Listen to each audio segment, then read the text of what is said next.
For this training, we will use SAP IDES, the Internet Demonstration and Evaluation System that represents a model company. IDES has many demo systems, and they're used to demonstrate how various SAP solutions are used to potential customers and prospects. These could be different business processes and their integrations with one another. The objective of this lesson is to set up the SAP IDES system. This is important as we must create a server connection between Tosca and SAP GUI 7.5. To perform this action, we begin by launching the SAP GUI 7.5 application and then click on New Item in the menu bar. A window titled Create New System Entry pops up. Click Next on the Create New System Entry window.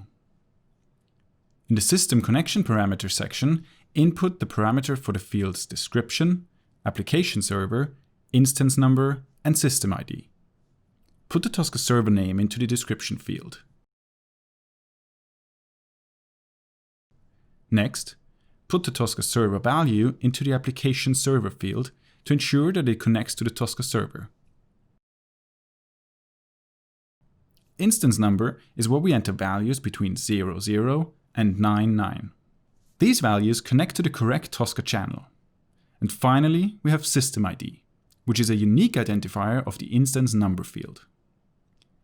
After all the values are entered, we click on Next. In the window, select the High Speed Connection radio button. Click on Next, and then click on Finish.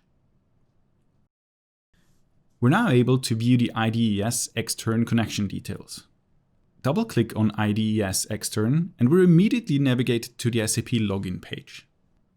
On the SAP login page, put in the appropriate username and the appropriate password. Click on Enter to log in. This is the green tick icon on the top of the page. After a successful login, we're now navigated to the SAP Easy Access User menu screen. In the SAP Easy Access User menu screen, click on the Settings icon on the sub-toolbar. Alternatively, you can use the shortcut key F12. A drop-down is now displayed.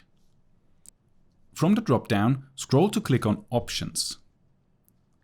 Now the SAP GUI Options I03 window pops up. On the SAP GUI Options I03 window, we see the Accessibility and Scripting folder. From the options, click on Scripting under User Settings and check the box to enable scripting.